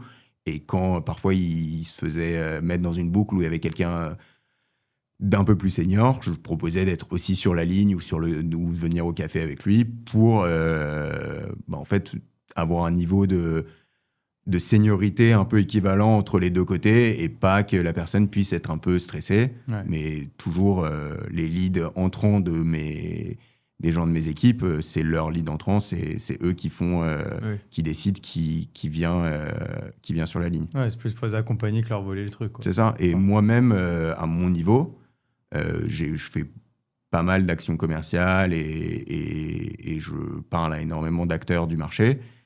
Et je trouve que les partenaires ont vraiment cette approche avec moi. Ils préparent soit je suis seul sur le call ou dans le café qu'on a prévu. Ils sont à ma disposition pour le préparer. Ils m'aident à avoir les bonnes infos et les bons éléments de langage. Si j'ai besoin d'y aller, si je veux y aller solo, il n'y a aucun problème. Si je suis un peu à risque, je me dis ça, c'est peut-être un peu gros pour moi aujourd'hui. Avoir quelqu'un qui a 30 ans de bouteille, ça serait pas mal. Ils sont ravis de faire les choses avec moi. Et donc, et ça, c'est vraiment à ma main. C'est pas, il n'y a pas de règle de faut faire comme ça, c'est ça le process, etc. C'est, la porte est ouverte, on t'aide avec plaisir. Mais si t'as pas besoin de nous, t'as pas besoin de nous. Je trouve ça intéressant comme témoignage, parce que c'est vrai que sur le média, nous, de ce qu'on avait reçu, on avait eu des avis plutôt mitigés sur les Big Four, les gens qui avaient eu des expériences en Big Four. Par exemple, on a eu quelqu'un qui était en tech M&A chez KPMG, qui avait eu le sentiment, tu me dis si je me trompe, mais d'être un petit peu un pion dans l'échiquier, qui avait très peu de place à la responsabilisation, etc. Et l'exemple d'autres qu'on avait eu chez PwC, c'était plus... un peu fais ça et tais-toi des fois, ou cherche pas spécialement à comprendre, fais ce qu'on te dit plutôt que d'avoir... on n'a pas le temps d'expliquer, ça prendrait trop de temps. Et ça, j'en reviens vraiment aux personnes. Et donc là, ils sont dans des équipes que je connais pas en M&A et en conseil. Quelqu'un qui manage en disant j'ai pas le temps de t'expliquer, tu verras, fais et tais-toi. C'est un mauvais manager. C'est quelqu'un et en fait, c'est un mauvais calcul à long terme parce que si tu demandes aux gens que d'exécuter, sans jamais soit prendre le temps, et parfois ça arrive, parfois il faut exécuter et après on en reparle et après on fait des débriefs, etc. Parce qu'en effet, t'as parfois pas le temps d'expliquer l'approche en amont. Mais si tu ne prends jamais le temps de bien expliquer l'approche, en fait, la personne va falloir qu'elle fasse ça 5 fois avant de comprendre à quoi ça sert et pourquoi. Et même s'il y a un peu de subtilité au cours des 5 premières fois, en fait, elle va le faire mécaniquement sans se poser de questions. Là aussi, la première fois, tu lui as bien expliqué ce que tu cherches, c'est quoi l'objectif, c'est quoi les pièges. En fait, dès la deuxième fois, s'il y a un piège, elle le verra. Et toi, en tant que manager, en fait, t'auras gagné parce que t'as quelqu'un qui sait faire le truc... sans que tu aies besoin, le job d'après, elle le fera avant que tu lui aies demandé de le faire. Ouais, je pense qu'on en revient souvent au même sujet, c'est le côté esprit critique, réfléchir en bonne intelligence, c'est-à-dire que, par exemple, là, on dit que il y a eu des mauvaises expériences chez KPMG, chez PwC, que toi, tu as une très bonne expérience chez EY. Et c'est de se dire, ok, c'est pas parce qu'il y a telle ou telle personne qui a dit que cette expérience était mauvaise ou cette expérience était très bonne que c'est la norme et la réalité de l'entreprise. Il y a peut-être des très bonnes équipes chez KP, il y a peut-être parfois des mauvaises équipes chez EY, je le sais pas, mais... C'est un dernier point, tu nous disais tout à l'heure que du coup le fait d'avoir digue un peu les sujets, de t'être renseigné auprès de différents acteurs qui travaillent en Big Four et tout, tu as une vision assez holistique des différentes spécificités de chaque Big Four. Par exemple, tu as bossé chez Deloitte aussi. Ouais. Est-ce que tu seras à l'aise avec le fait, je sais pas, peut-être que tu n'es pas très à l'aise parce que tu es chez EY justement, d'en parler, de dire chez Deloitte, il y a tel... expertise qu'ils mettent le plus en avant? Parce que chaque cabinet, et c'est pareil dans le conseil, si j'extrapole et que je vais sur McKinsey, BCG par exemple, on sait que le BCG est très développé sur telle ou telle industrie, pareil chez McKinsey. Est-ce qu'on a ces mêmes éléments dans les Big Four ou pas? En conseil en strat, plus qu'en TS. En Ok. TS, on est plus généraliste. Il n'y a Ok. que le real estate et le service financier, Mhm. donc les banques assurances, Ouais. qui sont vraiment séparés. Mhm. Et que quand tu fais de la banque assurance, tu fais que de la banque assurance. Et quand tu fais du real estate, globalement, tu fais que du real estate. Mhm. Mais on est généraliste, industrie service. Ok. Mhm. Et après, sur les cabinets, ils ont tous des professionnels qui tournent bien et qui ont eux-mêmes des spécificités sectorielles. Ce qui est important, c'est de voir les deals que les cabs ont fait. Il y a pas mal de communications sur les LinkedIn, etc., qui sont faites. Donc, faut regarder ça, Mhm. voir s'il y a des noms qui reviennent un petit peu autour de certains secteurs qui peuvent intéresser des gens. Ouais. Et c'est comme ça que tu fais un peu ton mapping. Ok. Et ça, en parlant avec des gens qui sont dans les cabinets, On a déjà un- tu l'as assez vite. Ok. Tu demandes, est-ce qu'il y a quelqu'un qui fait de l'énergie renouvelable, par exemple? Mhm. Si on te dit, c'est un peu généraliste, ça passe d'un part, on le fait de temps en temps. Ils peuvent le faire, ils savent le faire. Mais c'est pas une spé. Mais c'est pas une spé. Ouais. Par contre, quand tu te poses la question, tu te dis, ah oui, il y a lui, c'est un ponte du secteur. Tu sais que tout de suite, c'est quelque chose qui est bien couvert au sein du cabinet. Ok. Ok. Ok. Peut-être on peut... Deloitte, c'était ton premier CDI? Non, c'était mon deuxième. Donc, je suis passé de EY en audit à Deloitte en TS. Ok. Pourquoi Ah d'accord, donc tu rejoins Deloitte, c'était pour le côté TS justement que C'était tu pour voulais le côté essayer? TS. En fait, le parcours un peu classique, Mhm. c'est au bout de 3 ans d'audit, tu transfères au sein du même cabinet dans l'équipe TS. Ok, d'accord. Moi, j'ai eu un peu de chance. Mhm. Pendant mes années d'audit, il y a eu le Covid. Ok. Donc, il y a eu un gros ralentissement des deals pendant la période Covid, évidemment, et une grosse accélération post-deal. Ok. Et tous les cabinets avaient des gros besoins de recrutement. Ils avaient un peu frisé, donc ils étaient un peu sous-sizés par rapport à l'activité qui devait Repartir. repartir. Et donc, à ce moment-là, j'ai été chassé pour Deloitte et j'avais que 2 ans d'audit dans les pattes. Ok. Donc, j'ai vu une porte de sortie vers le TS assurée. Mhm. Donc, même si je pense que si j'avais fait 1 an de plus, et c'était un peu la discussion que j'avais avec mes partenaires d'audit à l'époque, ils m'avaient dit reste et dans 1 an tu switcheras. J'avais l'envie de switcher tout de suite pour un peu sécuriser le move plutôt Ouais. que de laisser passer le train en me disant dans 1 an on en reparlera. Ouais. Ok, et donc tu passes de l'audit au TS. Est-ce que la transition est difficile? On m'a promis un peu de challenge. On m'a Mhm. dit c'est plus dur, etc. Mais un peu comme ce que j'avais eu entre le contrôle de gestion et l'audit, où on m'avait déjà promis un premier challenge. En fait, quand tu es un contrôleur de gestion hyper impliqué, hyper tryharder, tu gardes la même intensité et ça D'accord. marche bien quels que soient les métiers en fait. Ok. C'est juste qu'il y a des métiers où globalement, typiquement le contrôle de gestion, tu peux être un peu plus tranquille sans que ça pose à long terme un problème. Mhm. D'accord. Là où l'audit et encore plus le TS, si tu fais un peu en levant le pied, on risque de te le faire remarquer assez rapidement. Ouais. Ok, tu dirais qu'il y a une certaine pression dans l'audit et le TS? C'est qu'il y a des choses à faire et que ça prend. Enfin, Ouais. il y a une quantité de tâches un peu incompressible et ça prend du temps. Donc, l'heure moyenne de départ est mécaniquement un peu plus élevée en audit et en TS qu'en contrôle de gestion. Typiquement, c'est quoi une journée type quand tu es junior dans un Big Four en TS? Si je vais te faire une réponse. Ou une semaine type, mais Peut-être chez globalement, Deloitte, c'est quoi le plutôt, type du coup. de Non, mais tâche? même chez nous, hein, parce que les tâches sont pas drastiquement différentes. Mais tu as une grosse partie de compréhension du business model de la société. Parce qu'en fait, si tu te jettes dans un Excel de compte sans comprendre ce que fait la société, bah, en fait, tu n'analyses pas une société d'agroalimentaire et une société de software de la même façon. Ouais, Ok. Donc, tu as des choses où il faut un peu avoir un esprit critique, te dire, moi, je m'attends à ça, ça, ça. Et comme ça, quand tu ouvres le livre de compte, bah, en fait, si c'est drastiquement opposé à ce à quoi tu t'attendais, ça te fait un premier axe d'analyse et où tu te dis pourquoi les marges, c'est pas au standard de ce qu'on a l'habitude de voir. Ils ont beaucoup de R&D. Oui, ils ont beaucoup de sales. Qu'est-ce que ça veut dire de leur modèle? Si on prend des entreprises de la tech, par exemple, il y a des modèles où c'est très peu de développement et beaucoup de commerciaux qui vont aller chercher du client. Et t'en as d'autres où, en fait, ils ont quasiment pas de commerciaux. Et c'est la tech qui vient développer le truc. Ouais. Et en fait, ils ajoutent des fonctionnalités.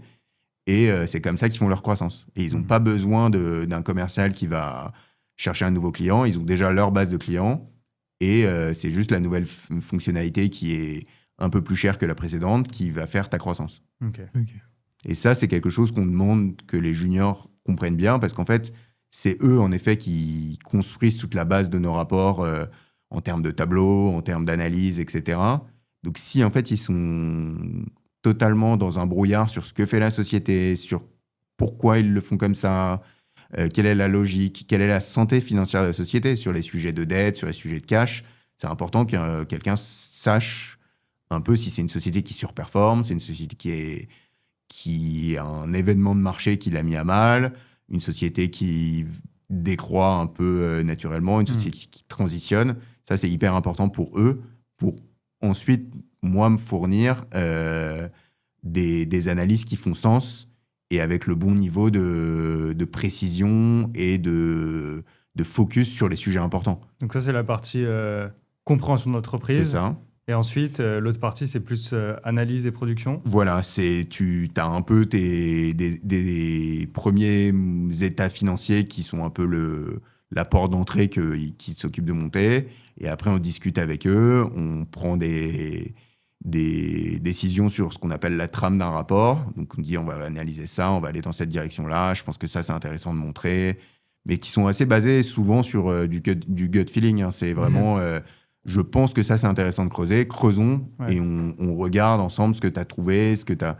Et donc, en fait, ils connaissent beaucoup mieux l'actif en soi que moi. Ouais. Et c'est là où c'est hyper bien d'avoir des gens matures et qui ont été bien formés par leur job précédent.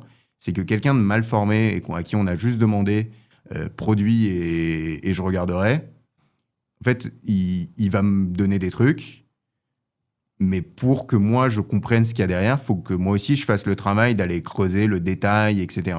Alors que si mon junior ou mon senior, il a cette compréhension, en fait, dès l'instant 1 où on se met tous les deux dans une salle pour regarder et pour partager un peu l'info, en fait, il va me les remonter directement. Et pour moi, c'est un gain de temps, mais incroyable. Et donc, en fait, tu vois, le temps que tu gagnes là, c'est du temps où, sur les nouvelles analyses qu'il fait, il faut bien l'accompagner, il faut bien lui expliquer ce que tu attends de lui et ce à quoi tu t'attends. Ouais, c'est une sorte d'investissement. Voilà. Non, mais c'est les gens avec qui tu travailles, c'est eux qui vont te rendre la vie facile, hein, honnêtement. Hein. Et c'est un peu un mantra dans nos métiers. Faut que le consultant fasse le travail du senior, que le senior fasse le travail du manager et le manager fasse le travail du partenaire. Et comme ça, le partenaire, il est tranquille. Ok. On t'a pas demandé tout à l'heure, est-ce que tu peux nous dire c'était quoi le salaire du coup en sortie d'école, de Dauphine, dans ton cas chez EY en audit? C'était avant les belles années. Okay. Maintenant, il y a eu des belles revalorisations, même en audit. Ouais. À l'époque, j'étais à 36 000 € brut. Et tu connais aujourd'hui les salaires qu'on offre en sortie d'école en Big Four? En audit, je ne saurais pas vous dire, Okay. Honnêtement. C'est drastiquement supérieur en TS. Okay. On est parmi les acteurs qui payons le mieux parmi la place. Au sein des Big Four, sans discussion. avec d'autres cabinets, boutiques, etc., ça peut se discuter. Et c'est surtout après sur des structurations de fixes, de variables, où nous, on essaye d'être assez à la carte et en fait proposer que ton salaire en package soit le plus intéressant possible, plutôt que de te concentrer uniquement sur le fixe. Et donc, on est drastiquement supérieur à ce que j'ai touché en J1, moi. Ok, vas-y. Je me disais, c'est possible de rejoindre en début de carrière, premier CDI, l'ETS? C'est possible. On en a plein. On recrute plus d'une vingtaine de juniors 1 par an. Et les autres cabinets, probablement dans des ordres de grandeur un peu moindres, en tout cas pour la majorité, recrutent des J1 évidemment. Mais là, il y a un premier filtre qui est pour moi plus... en fait, pour le recrutement en J1, moi, le conseil que je donnerais à des gens qui ont envie de faire ce métier, c'est de en fait, bien préparer ses stages. C'est le stage en audit, même s'il n'est pas très marrant, même si on te dit tu peux faire des trucs plus marrants en start-up, etc. Fais-le. Ça va te permettre en fait, de t'ouvrir une porte sur toutes tes secondes parties de césure, tes stages de fin d'études. Et comme ça, en fait, tu peux avoir un parcours de stage qui, en fait, écrase n'importe quel sujet d'école. Okay. C'est à quel point tu es prêt à faire un sacrifice pour obtenir ce que tu veux. C'est évidemment quelqu'un qui a fait HEC ou l'ESSEC, même s'il a ou le SCP, même s'il a des stages qui ne sont pas hyper financiers, etc., il va passer les screenings et on le verra probablement en entretien. Okay. Quelqu'un qui vient d'une école moins bien classée, il faut que les stages écrivent une histoire pour justifier une arrivée directement en TS. Mais moi, d'expérience personnelle, hein, la personne qui pour moi, en termes de personnes au-dessus de moi, la personne... la plus forte en fonction de son nombre d'années, c'est quelqu'un qui avait fait TBS. Okay. Mais de loin, c'est quelqu'un qui était assez impressionnant et qui est une professionnelle. Pour quelqu'un qui a 10 ans d'expérience, j'ai rarement trouvé ce niveau-là. Et dans mes équipes, j'ai 2 exemples de super juniors. Une qui a fait l'ESSEC et une qui a fait Schema. Okay. Donc, pour moi, l'école n'est pas le critère le plus différenciant sur le recrutement et la qualité que va être que la personne va gérer au quotidien.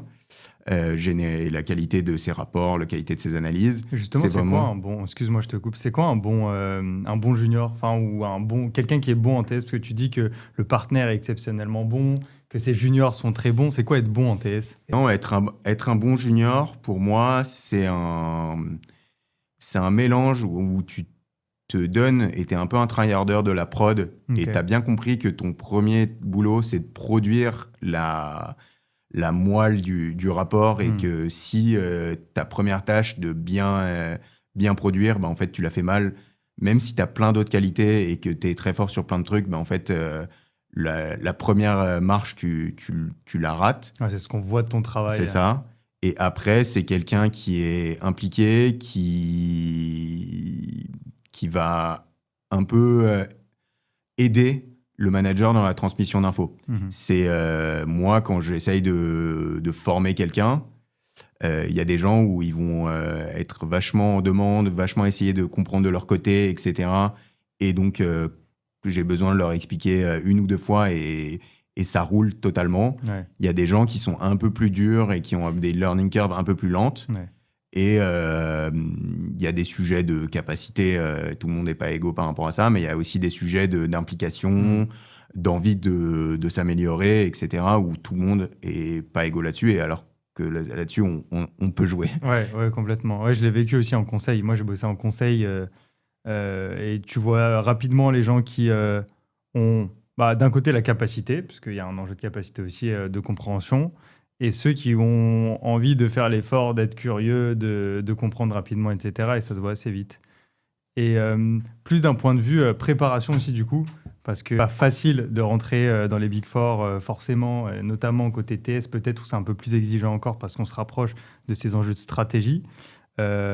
Comment se passent les entretiens dans un premier temps et peut-être après comment on se prépare? En entretien, donc c'est un process assez classique. Tu as un test de logique et de maths que tu fais chez toi. Après, tu as une journée où tu as des cas en groupe et un entretien manager. Et ensuite, tu as un entretien partenaire. Okay. Il n'y a pas de cas pratique financier, mais en fait, c'est pendant la discussion avec le manager et le partenaire où tu as de la discussion technique. Et c'est là où les stages sont hyper importants parce que ça te donne des sujets sur lesquels discuter, voir ce que tu as vu en audit, voir ce que tu as vu si tu as fait un stage en TS ailleurs, ou si tu as été en M&A ou en PE, à quel point tu as été vigilant sur les sujets financiers, sur les deals. Ça, c'est les sujets qu'on adore creuser en entretien. Et ça on ne s'attend pas à ce que la réponse soit celle d'un senior ou d'un manager. On se doute que ça va forcément être parcellaire. Mais on arrive à faire rebondir les gens. On a quelques questions pièges où on sait que vous n'avez pas forcément la réponse, mais on voit comment vous rebondissez et comment on peut vous amener justement à trouver la bonne réponse avec nous. Et ça, c'est hyper précieux en entretien de savoir bien rebondir et pas de se dire « Ah zut, j'ai pas la réponse, c'est mort. » Ok. Et toi, aujourd'hui, t'es senior manager. Tu es devenu, si je dis pas de bêtises, à 28 ans, c'est ça? 29, mais 29. ça doit pas être loin. Ouais. Ok, à 29 ans, ce qui est quand même assez rapide, on pourrait parler de fast track pour atteindre ce type de grade. Qu'est-ce qui a fait la différence dans ton parcours, selon toi, pour aller aussi vite? C'est que je pense que j'ai toujours... je me suis déjà toujours donné à 100%. J'ai pas eu trop de phases où je levais le pied. J'ai toujours cherché en fait à faire l'étape d'après. Okay. Quand j'étais senior, j'essayais d'avoir un rôle de manager sur la mission. Quand j'étais manager, j'essayais d'avoir un rôle de senior manager avec de la gestion vraiment de toute la totalité du process côté du deal. Et aujourd'hui, en tant que senior manager, j'essaye sur le côté commercial, en fait, de déjà commencer à initier un travail qu'on pourrait imaginer être celui d'un partenaire, qui est dans beaucoup de cabinets le travail uniquement des partenaires. Et nous, on essaye de mettre les senior managers déjà dans ce rôle commercial assez jeune. Ok. Vas-y. J'avais posé peut-être petit point salaire aussi, parce que ça nous donne une idée de l'évolution des salaires dans ce secteur. Combien on peut gagner en Big Four quand on est senior manager, justement? Globalement, il y a 8 ans d'expérience. Ouais. Si tu fais tous les grades, tu as à peu près entre 10 et 15% d'augmente chaque année. Okay. Et le point de départ du marché, c'est quand tu commences, c'est entre 40 et 50 000 euros brut en fixe. Ok, on mettra le calcul juste ici. Fait de tête par Boris, bien sûr.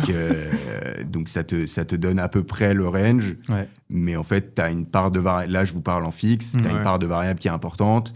Et ça, c'est ta perf. Et tu vois, et sur le sujet de l'accélération, c'est un peu de la même chose. C'est ta perf, ta capacité à répondre aux besoins. Et après, sur le TS, on a des sujets de timing économique qui font qu'il y a beaucoup de deals en un moment, il y a beaucoup de besoins, donc les équipes sont beaucoup challengées et ça, c'est rétribué à un moment. Ok.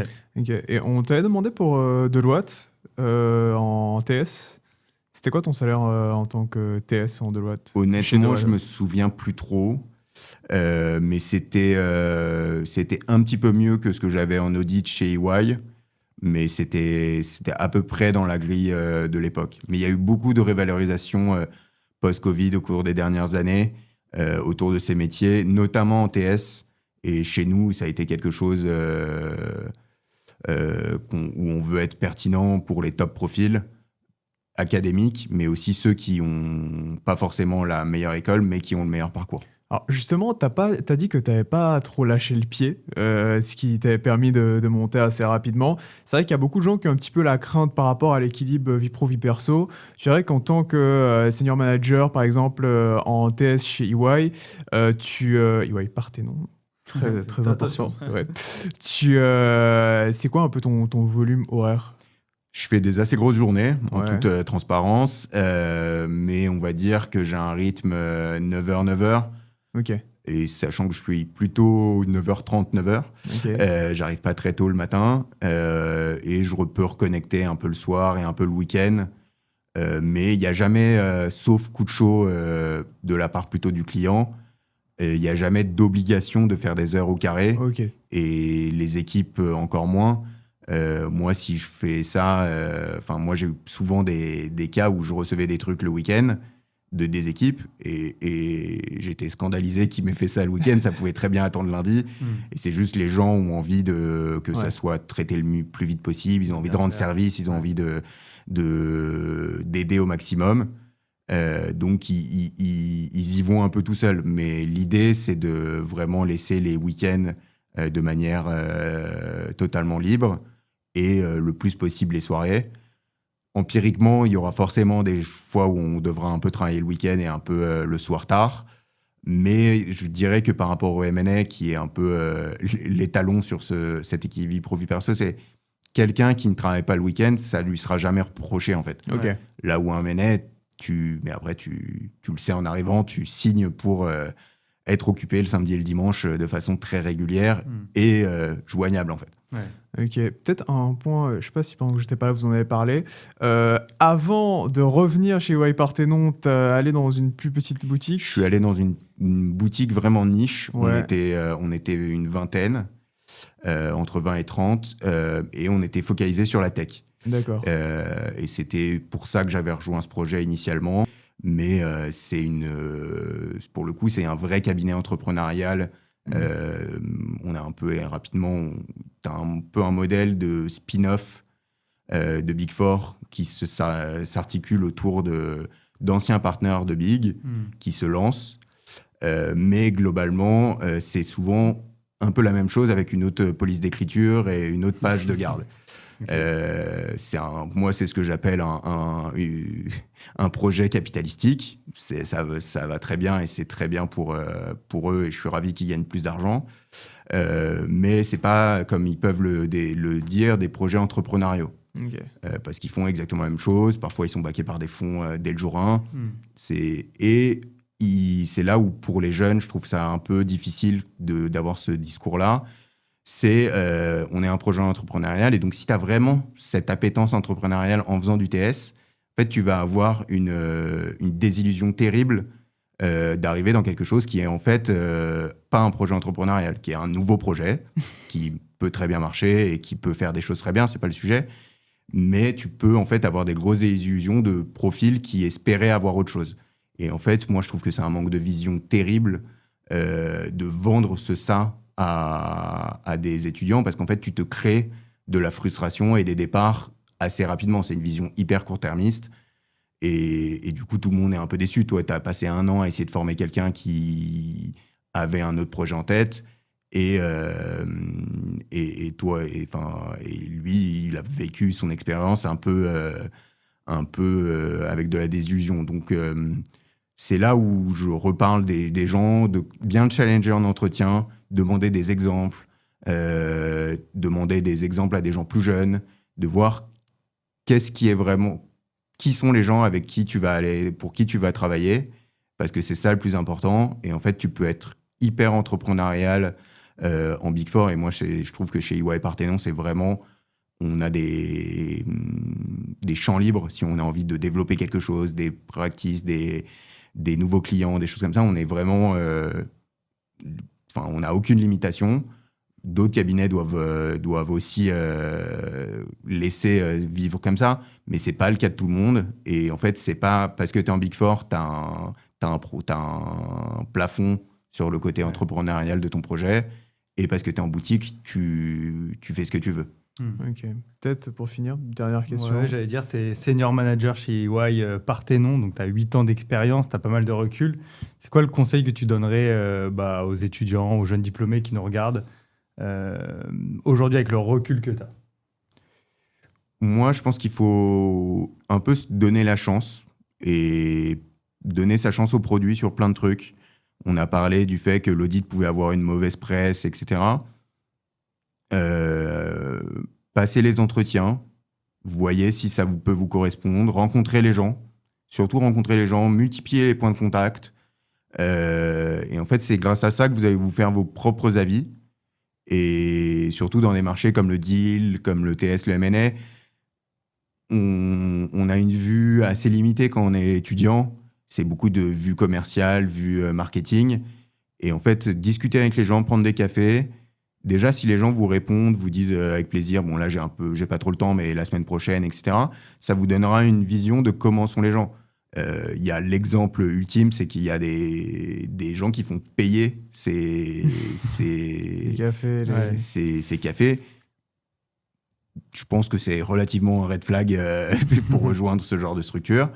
C'est évidemment pas trop en TS normalement, et évidemment pas chez EY Parthénon, mais c'est des choses que j'ai entendues sur le marché, en private equity, en M&A notamment.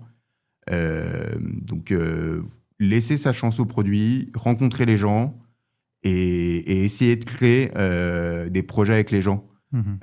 C'est surtout les métiers du conseil où le produit fini que tu vends à ton client, en fait, c'est du jus de cerveau de la salle pendant 2, 3, 4 semaines. Donc, si tu n'as pas une bonne osmose avec ton équipe au-dessus et en dessous, bah en fait, c'est encore plus problématique que dans d'autres métiers où tu peux avoir un produit. Quand tu bosses dans le luxe, bah en fait, vous avez un produit fini qui est acheté par un client final qui vous rassemble, même si vous n'êtes pas forcément tous sur la même longueur d'onde. Nous, en conseil, ce qu'on vend, c'est nous. Et c'est important qu'on soit en bonne osmose et qu'il y ait une ambiance d'équipe et une relation de travail hyper saine entre les gens. Parce qu'en fait, c'est comme ça que tu te développes personnellement, professionnellement, et que tu passes des bons moments, sachant qu'on travaille quand même beaucoup. Donc, c'est important d'avoir une bonne ambiance au travail. Ok. Bon, bah écoute, merci Charles-Emmanuel. Franchement, tu as eu un discours qui était très complet, je trouvais. Ouais. On aurait pu bien sûr aborder encore 1001 sujets, mais on n'a pas toujours le temps. Donc, bah écoute, merci beaucoup. Est-ce que tu as un message à faire passer? De toute façon, on mettra ton LinkedIn dans la description. N'hésitez pas à me contacter sur LinkedIn. J'essaye de répondre à tout le monde, même les chasseurs, je leur réponds toujours. C'est pas toujours à la minute et malheureusement, j'ai un peu un emploi du temps compliqué de temps en temps. Mais j'essaye de répondre à tout le monde et je sais que c'est vraiment le maître mot au sein du cabinet, c'est d'essayer de toujours répondre aux gens pour les aider à faire le bon choix entre cabinets. Et le bon choix étant de nous rejoindre, évidemment. Super, bah écoute, merci beaucoup. On mettra tes liens en description.